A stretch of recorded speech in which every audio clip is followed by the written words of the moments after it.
कुंभ राशी या राशीचा प्रवास कधीच सरळ सोट नसतो. ही राशी म्हणजे परिवर्तनाचं प्रतीक, मानवी प्रगतीचा दूत आणि अनेक वेळा एकटा चालणारा पण संपूर्ण विश्वासाठी विचार करणारा योद्धा.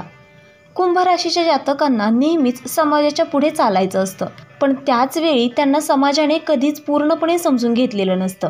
म्हणूनच त्यांचं जीवन हे एक अज्ञात लढाईसारखं असतं, जिथे प्रत्येक वळणावर काहीतरी नवं उलगडतं. आता 2025च्या उत्तरार्धात कुंभ राशीच्या नशिबात एक मोठी उलथापालथ लिहिली गेली आहे. ही केवळ घटना नसून दैवी नियतीने आखलेली पुनर्रचना आहे. हे वर्ष म्हणजे अंत आणि प्रारंभाचा संगम आहे. जुन्या गोष्टी, जुने नातेसंबंध, जुनी व्यवस्था हे सर्व एकामागून एक कोसळणार आहेत आणि त्यांच्या ढिगाऱ्यावर एक नवं कुंभ उगम पावणार आहे.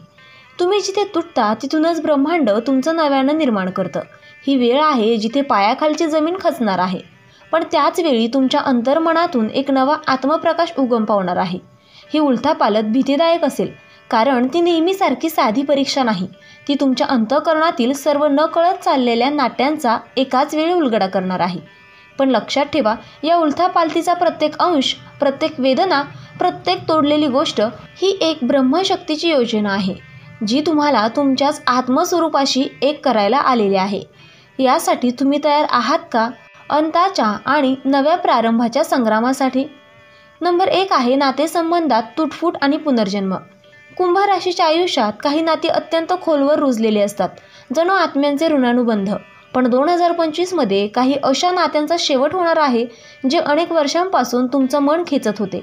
ही तुटफूट अचानक घडू शकते. फोन बंद होणं, संवाद तुटणं किंवा कोणीतरी कायमचं निघून जाणं.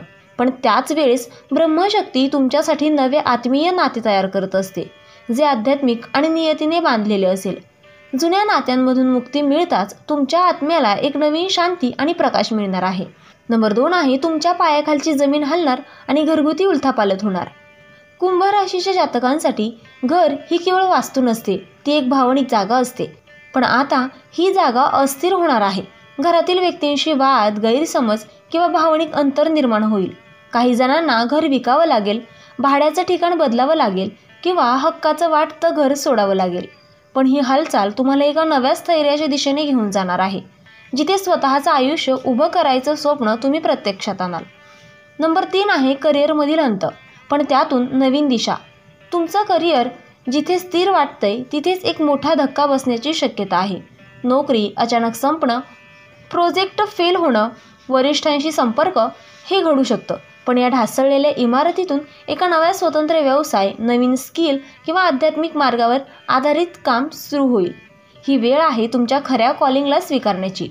ब्रह्मांड तुमचं जुनं काम तोडून टाकतंय, कारण त्याला माहिती आहे की तुमचं खरं स्थान अजून उलगडलं गेलेलं नाही. आणि नंबर 4 आहे मृत्यू समान एक अनुभव, पण आत्मजागृतीचा प्रारंभ. एक क्षण असा येईल जिथे तुम्हाला वाटेल सगळं संपलं, मन पूर्णपणे कोसळलं, शरीर थकून जाईल आणि आत्मा गोंधळून जाईल. पण याच काळोखातून एक आत्मजागृतीचा दिवा उगम पावेल. तुम्ही ध्यानाकडे वळाल, एकांतात स्वतःशी संवाद साधाल आणि तिथेच तुमचा नवा जन्म होईल. हीच ब्रह्मज्योतीची सुरुवात असेल. नंबर 5 आहे ग्रहस्थितीचा परिणाम. शनी आणि राहूचे महायोग. शनी 7.5चा शेवटचा टप्पा आणि राहूचा मानसिक गुंतवणूक करणारा प्रभाव हे तुमचं आयुष्य हादरवून टाकतील. शनी तुमच्यावर कर्तव्याची परीक्षा घेईल आणि जे खरे आहे त्यांना अधिक मोठे उंचीवर नेईल. आणि राहू तुम्हाला स्वतःच्या भिंतींशी सामना करायला भाग पाडेल. पण त्यामुळे तुम्ही अधिक शक्तिशाली व्हाल. या दोघांच्या शक्तीमुळे तुमचा दृष्टिकोन पूर्णपणे बदलणार आहे आणि तुमचं आयुष्य एकदम वेगळ्या मार्गावर वळणार आहे. आता खास मार्गदर्शन आणि काही उपाय. 2025मधील ही उलथापालथ केवळ बाह्य घडामोडींवर आधारित नाही, ती तुमच्या आत्म्याच्या अंतरंगात घडणारी पुनर्रचना आहे. त्यामुळे फक्त उपाय करून सुटका मिळणार नाही, तर मन, आत्मा आणि कर्म या तिन्हींचे शुद्धीकरण करणे आवश्यक आहे. हे उपाय तुमचं संरक्षण करतील, तुमच्या आत्मिक शक्तीला जागृत करतील आणि ब्रह्मदेवांच्या योजनेत सामील होतील, तुम्हाला योग्य बनवतील. नंबर 1 आहे दर शनिवारी हनुमान चालीसाचा 11 वेळा जप करा. नंबर 2 आहे काळे तीळ, लोखंड आणि तेल यांचा उपाय शनिवारी करा. नंबर 3 आहे गुरुचा मार्ग शोधा, आत्मदिशा सापडेल. कुंभ राशीच्या जातकांचं जीवन इतकं गुंतागुंतीचं असतं की त्यांना आध्यात्मिक गुरुची फार गरज असते. नंबर 4 आहे रोज तुळशीला नमस्कार करा आणि एक नामजप ठरवा, तुळस ही घरातील नकारात्मकतेचं शुद्धीकरण करणारी दिव्य वनस्पती आहे.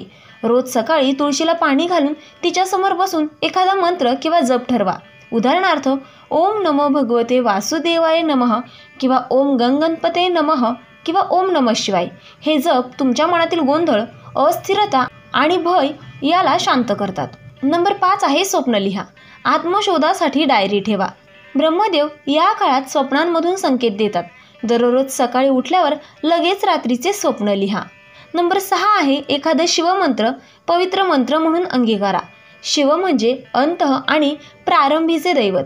कुंभ राशीच्या या काळासाठी सर्वात योग्य दररोज संध्याकाळी 108 वेळा ओम नमः शिवाय या मंत्राचा जप करा.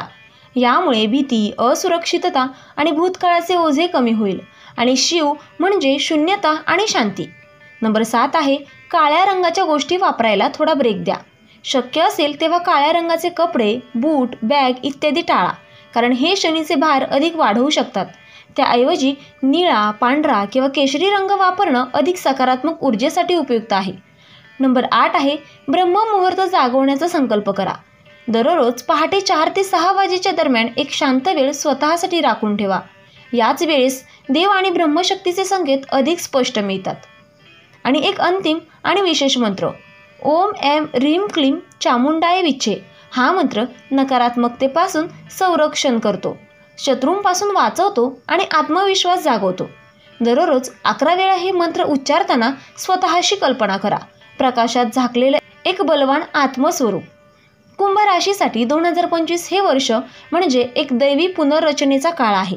जीवनाच्या अनेक पातळ्यांवर एकाच वेळी खच, कोसळ, वेदना आणि गूढ घडामोडी घडताना दिसतील. नातेसंबंध संपतील, घरातील परिस्थिती ढासळेल, आर्थिक अस्थिरता भेडसावेल आणि मन स्वतःला हरवून बसेल. पण हे सर्व काही तुमचं अंत नव्हे, तर नव्या आत्मप्रकाशाचा प्रारंभ आहे. हे विसरू नका, जेव्हा आयुष्य सगळं तोडून टाकतं तेव्हा ब्रह्मांड तुमच्यातील खरं मी शोधतं. आणि ही उलथापालथ तुमचं जीवन संपवायला आलेली नाही, तर ते परिपक्व, तेजस्वी आणि आत्मसाक्षात्कारी करण्यासाठी आहे. तुमच्यावर एक गूढ योजना कार्यरत आहे, जिचा आरंभ तुमच्या वेदनेत आणि निष्पत्ती तुमच्या विजयात आहे. या काळात शत्रूचं खरं रूप समोर येईल, पण त्याचबरोबर गुरूंचा हात तुमच्या पाठीशी येईल. नातं तुटेल, पण आत्म्याशी नवं नातं जोडेल. जुनं घर सुटेल, पण स्वतःचा आत्मिक निवास उभा राहील. त्यामुळे जे जावं लागतंय त्याला प्रेमाने मुक्त करा. जे कोसळतंय त्याला विरोध न करता त्यातून शिका. आणि जे उगम पावतंय त्याला पूर्ण विश्वासाने स्वीकारा. कारण ही केवळ उलथापालथ नाही, ही तुमच्या आत्म्याचं पुनर्जन्म यात्रा आहे. शेवटी एकच गोष्ट लक्षात ठेवा, तुम्ही ज्या अंधारातून चालत आहात त्या अंधाराचं कारण म्हणजे ब्रह्मदेवांनी खास तुमच्यासाठी एका तेजस्वी प्रकाशाचा आरंभ ठेवलेला आहे. त्यासाठी हे सगळं घडतंय. तुमचं आयुष्य आता केवळ तुमचं राहिलेलं नाही, ते एका मोठ्या ब्रह्मयोजनेचा भाग बनलेला आहे. तुम्ही त्या परिवर्तनाचे केंद्रबिंदू आहात आणि तो स्फोट होणं अटळ आहे. तर मित्रांनो, व्हिडिओ आवडला असेल तर व्हिडिओला लाईक करा, चॅनेलला सबस्क्राईब करा आणि आजचा व्हिडिओ शेवटपर्यंत पाहिल्याबद्दल धन्यवाद. श्री स्वामी समर्थ.